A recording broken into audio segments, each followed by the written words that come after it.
আজকে আমি আপনাদের সঙ্গে খুবই সহজভাবে দুর্দান্ত টেস্টের ডিমের চপ তৈরি করে দেখাবো। আসসালামু আলাইকুম বন্ধুরা, কিচেন বাঙালিয়ানা চ্যানেলে আপনাদের সবাইকে স্বাগত জানাই। আজকের চপগুলো খুবই অল্প সময়ে আর খুব অল্প উপকরণেই তৈরি করেছি। একবার বানিয়ে দেখুন, দেখবেন দারুণ লাগবে। এতটা দুর্দান্ত টেস্টের হয় যে একবার কাউকে বানিয়ে খাওয়াবেন, দেখবেন আবার বানানোর রিকোয়েস্ট আসছে। তো এই ডিমের চপগুলো তৈরি করে নেওয়ার জন্য আমি এখানে ডিম আর আলু সেদ্ধ করে নিয়েছি। তো আমি এখানে 3টা ডিম নিয়েছি আর 4টা বড় সাইজের আলু আগে থেকে সেদ্ধ করে নিয়েছি।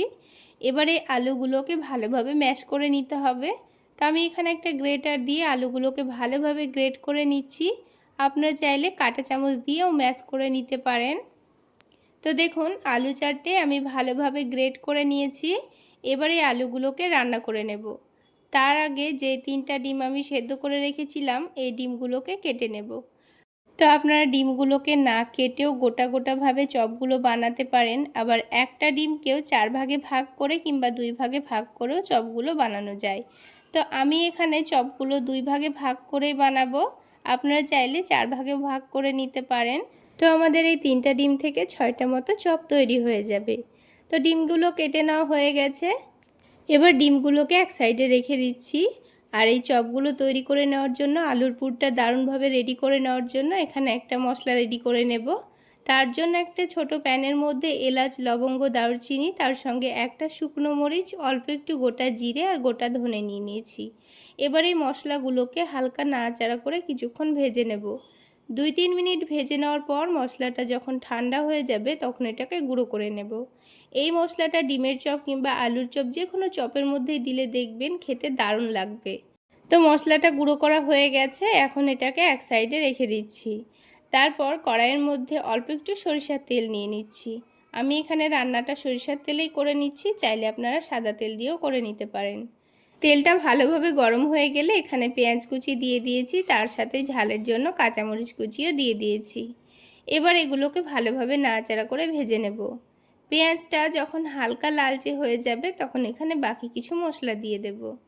তো দেখুন বন্ধুরা, পেঁয়াজটা হালকা লালচে হয়ে ভাজা হয়ে গেছে। এবার এখানে দিয়ে দিচ্ছি অল্প একটু আদা রসুন বাটা। আদা রসুনের কাঁচা গন্ধ চলে যাওয়া পর্যন্ত ভালোভাবে ভেজে নিতে হবে। আপনারা চাইলে আদা রসুন কুচি করেও দিতে পারেন। তো দেখুন, আদা রসুনটা ভালোভাবে ভাজা হয়ে গেছে। এবার এখানে কিছু গুঁড়ো মশলা দিয়ে দেব। তো প্রথমেই হলুদের গুঁড়ো দিয়ে দিচ্ছি, তারপরে ভাজা জিরা গুঁড়ো দিয়ে দিচ্ছি, অল্প করে একটু ধনে গুঁড়ো দিয়ে দিচ্ছি, তারপর সবশেষে স্বাদ মতো লবণ দিয়ে দেব। এবার এই মশলাটাকে একটু নাড়াচাড়া করে ভেজে নিতে হবে। সব কিছু একসঙ্গে যখন ভালোভাবে মিশিয়ে নেওয়া হয়ে যাবে তখন এখানে যে আগে থেকে সেদ্ধ করা আলু ছিল সেটা দিয়ে দেব।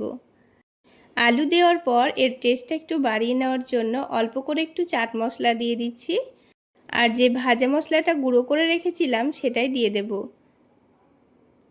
তো পুরো মশলাটাই দিয়ে দিয়েছি। তারপর সব কিছু একসঙ্গে ভালোভাবে মিশিয়ে নেব। এইভাবে ভাজা মশলাটা দিয়ে একবার চপ তৈরি করে খেয়ে দেখবেন, দেখবেন দারুণ লাগবে। সব কিছু যখন ভালোভাবে মিশিয়ে নেওয়া হয়ে যাবে তখন এখানে অল্প করে একটু ধনেপাতা কুচি দিয়ে দেব। হাতের কাছে ধনেপাতা না থাকলে না দিলেও চলবে। তো দেখুন, অল্প করে ধনেপাতা কুচি দেওয়ার পর আলুর টেস্টটা একটু বাড়িয়ে নেওয়ার জন্য আমি এখানে 2 টেবিল চামচ পরিমাণ টমেটো সস দিয়ে দিচ্ছি। আমি যেভাবে আলুর পুরটা রেডি করছি একবার এইভাবে সেম টু সেম বানিয়ে দেখবেন, দেখবেন খেতে দারুণ লাগবে। তো দেখুন, সব কিছু আবারও ভালোভাবে মিশিয়ে নেব। এবার এটাকে মিশিয়ে নামিয়ে নিলেই কিন্তু আলুর পুর রেডি। এবার এটাকে নামিয়ে ঠান্ডা হওয়ার জন্য রেখে দেব। একটু ছড়িয়ে ছড়িয়ে দিচ্ছি, তাহলে তাড়াতাড়ি ঠান্ডা হয়ে যাবে। আর ততক্ষণে এদিকে একটা বেসনের গোলা রেডি করে নেব। তার জন্য হাফ কাপ পরিমাণ বেসন নিয়ে নিচ্ছি। তবে ডিমের পরিমাণ বেশি থাকলে বেসনের পরিমাণটাও কিন্তু বাড়িয়ে নিতে হবে। হাফ কাপ বেসনের জন্য 2 চামচ মতো কর্নফ্লাওয়ার নিয়ে নিচ্ছি। তবে হাতের কাছে কর্নফ্লাওয়ার না থাকলে চালের গুঁড়োও নিতে পারেন।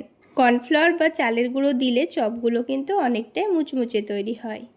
এবারে বেসনের মধ্যে দিয়ে দিয়েছি অল্প একটু লবণ, মরিচের গুঁড়ো, হলুদের গুঁড়ো, ভাজা জিরা গুঁড়ো, ধনে গুঁড়ো। তার সাথে অল্প একটু আজওয়াইন হাতের মধ্যে ঘষে দিয়ে দিচ্ছি। তবে হাতের কাছে না থাকলে না দিলেও চলবে। তারপরে চপগুলোর টেস্টটা যেন একটু ভালো আসে সেজন্য সামান্য পরিমাণ আদা রসুন বাটা দিয়েছি। এবার এখানে প্রথমে হাফ কাপ পানি দিয়ে দিচ্ছি।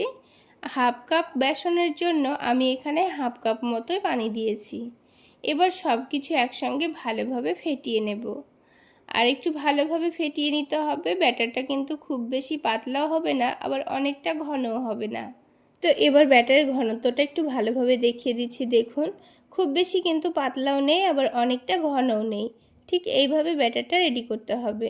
তো বেসনের ব্যাটার আমাদের রেডি। এবার যে ডিমগুলো কেটে রেখেছিলাম তার উপরে অল্প করে একটু চাট মশলা ছড়িয়ে দিচ্ছি। আপনারা চাইলে চাট মশলার পরিবর্তে লবণও ছড়িয়ে দিতে পারেন। তো এবার একটা করে পিসগুলো নিয়ে আপনাদের চপগুলো তৈরি করে দেখিয়ে দিচ্ছি। তো যে আলুর পুরটা রেডি করে রেখেছিলাম এটা কিন্তু ঠান্ডা হয়ে গেছে।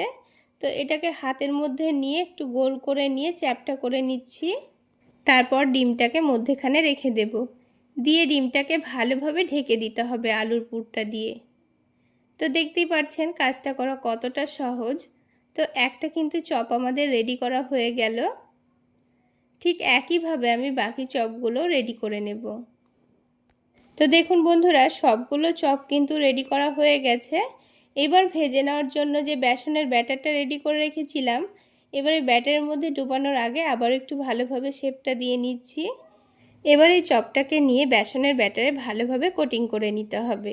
তারপরে এক্সট্রা ব্যাটারটা একটু ঝেড়ে নিয়ে তেলের মধ্যে ছেড়ে দেব। তো তার জন্য তেলটা একটু ভালোভাবে গরম করে নিতে হবে। তেলটা যখন গরম হয়ে যাবে তখন একটা করে চপ তেলের মধ্যে দিয়ে দেব।